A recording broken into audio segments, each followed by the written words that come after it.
श्री जयराम कुमार महतो जी। धन्यवाद अध्यक्ष महोदय। आदरणीय मुख्यमंत्री को दोबारा बहुमत से चुनकर आने के लिए भी धन्यवाद।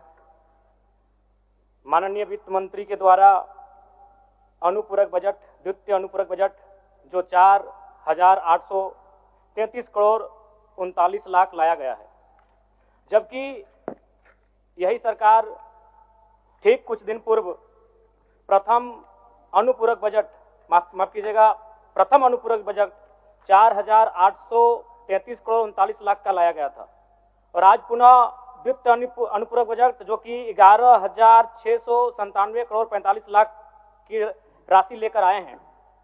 तो महोदय, जब पूर्व में हमारे पास जो निर्धारित राशि होती है और उन राशि को अगर हम खर्च नहीं कर पाते हैं तो फिर ऐसे बजट का एक दिशा का होना और राज्य की दिशा का अलग होना कहीं ना कहीं इस चरितार्थ को हम लोग उदाहरण के रूप में प्रस्तुत करते हैं।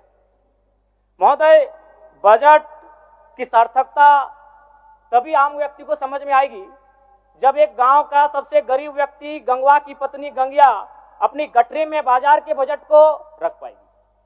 आज तमाम माननीयों ने, हमने भी सोचा था कि पक्ष की तरफ से विषय को रखा जाएगा, विपक्ष वाले तर्क को प्रस्तुत करेंगे और इसी बीच में एक नया नवेला युवा सीखने का कार्य करूंगा, लेकिन मैक्सिमम समय इन्होंने दिशाहीन मुद्दों पे रखा।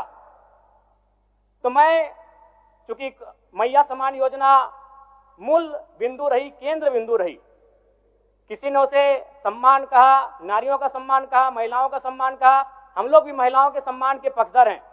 हमारे एक भाई कह रहे थे कि 2,500 रुपए की राशि जब एक स्कूल कॉलेज में पढ़ने वाली बहन को दिया जाएगा तो उससे वो स्कूल कॉलेज कागज, कॉपी, कलम की सामग्री लेगी। मैं कहना चाहूंगा, अगर आप उसे स्कूल कॉलेज जाने से पहले अगर 2,500 रुपए देंगे तो उसे आप निकम्मा और आलसी बनाएंगे। यदि आपको उस राशि को देना है तो उसके स्कूल कॉलेज जाने के बाद दीजिए, स्कॉलरशिप के रूप में दीजिए। मैं आज पुनः कहूंगा, क्योंकि आप सत्ता पक्ष में हैं, आप संभवतः अपने इस विषय को बचाएंगे, आप अपना पक्ष रखेंगे कि आपने मैया सम्मान योजना एक महान कार्य किया है, लेकिन मैं फिर कहूंगा 18 साल, 25 साल, 30 साल की लड़कियों को जो आप फ्री में 2,500 रुपए दे रहे हैं, आप उनकी प्रतिभा को हनन कर रहे हैं, आप उनकी प्रतिभा को नकारात्मक दिशा में ले जाने कार्य कर रहे हैं। महोदय, मैं इसे आप स्कॉलरशिप का रूप दीजिए।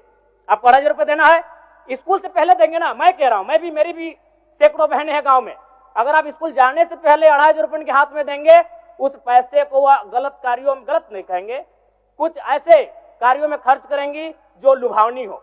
स्कूल जाने के बाद, अटेंडेंस के बाद अगर आप देंगे स्कॉलरशिप के रूप में तो वो बहन स्कूल तक जाएगी। दूसरा सवाल और एक महत्वपूर्ण विषय महोदय। एक मिनट माननीय सदस्यगण, सभा की सहमति हो तो सदन की कार्रवाई समाप्त होने तक समय बढ़ाई जाए। बोलिए, अब समाप्त करिए, बोलिए।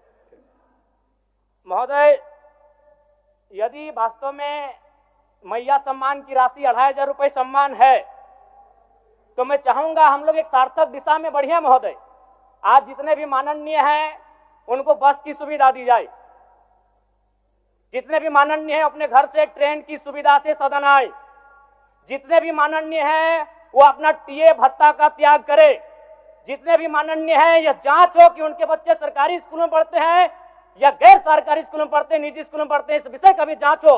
अगर उसमें अगर कसौटी में उतरते हैं, हम कहेंगे ये मैया सम्मान योजना है, और नहीं तो इसे केवल और केवल जिस सपने के साथ ये राज्य अलग हुआ था वो सपना कहीं ना कहीं अधूरा होगा। महोदय, 2,500 रुपया सम्मान की कसौटी नहीं होगा।